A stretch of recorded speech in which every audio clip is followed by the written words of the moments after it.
திருச்சிற்றம்பலம். பாடல் 4.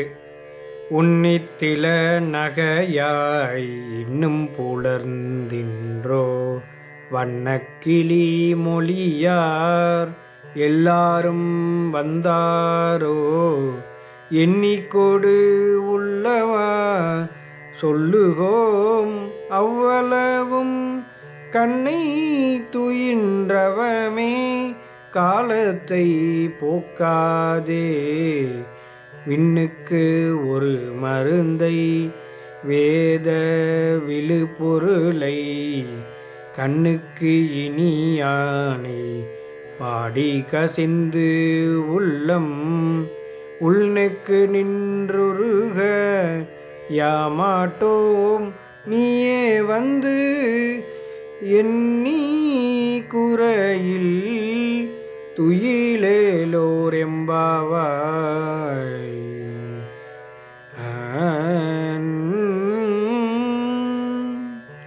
திருச்சிற்றம்பலம்.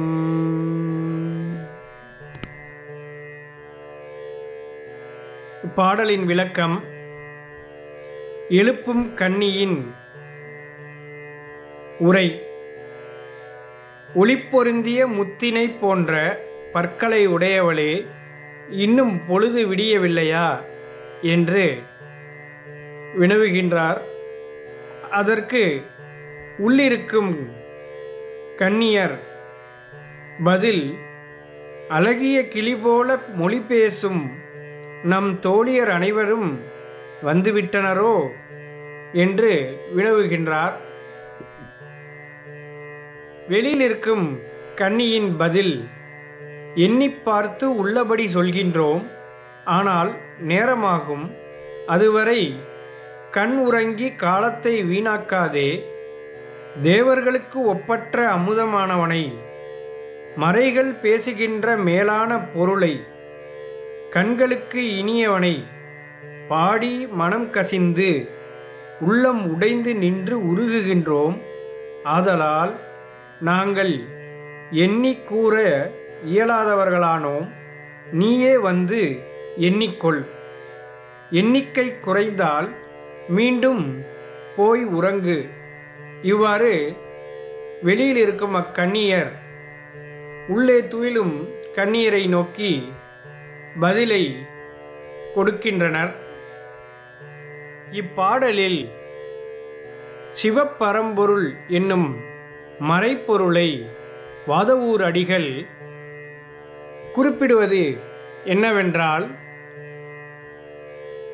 விண்ணுக்கு ஒரு மருந்து, அதாவது தேவர்களுக்கு ஒப்பற்ற அமிழ்தமாக உள்ளவனும், வேத விழுப்பொருளை, அதாவது மறை நான்கினாலும் போற்றப்படும் மேலான பொருளானவனுமாகிய சிவப்பரம்பொருள், கண்ணுக்கு இனியானை, அதாவது காண்பார்கள் கண்களுக்கு இனிமை பயக்குகின்றவனாகிய சிவப்பரம்பொருளை பாடி உள்ளம் கசிந்து, அதாவது பாடுதலினாலே மனம் நெகிழ்ச்சி அடைய, உள்நெக்கு, அதாவது உள்ளம் உடைந்த தன்மையதாய் நின்று நிலவி உருக, அதாவது உருகுவாயாக, அதாவது வெளியில் இருக்கும் அக்கன்னியர்கள் அந்த நிலையை அடைந்ததாக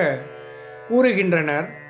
அதனால் அவர்களுடைய பதில், யாம் மாட்டோம், யாம் மாட்டோம், யாங்கள் கணக்கிட்டு சொல்லகில்லோம், நீயே வந்து எண்ணி குறையில் துயில் என்பது, நீயே படுக்கையிலிருந்து எழுந்து வந்து இங்கு வந்துள்ள கன்னியர்களை கணக்கிட்டு கொண்டு, குறித்த கன்னியர் வாராமையினால் எண்ணிக்கை குறையுமாயின் மீண்டும் சென்று உறங்குவாயாக என்று இப்பாடலில் அக்கன்னியர்களிடையே நடக்கும் உரையாடலை வாதவூர் பெருமான் அருளியுள்ளார்.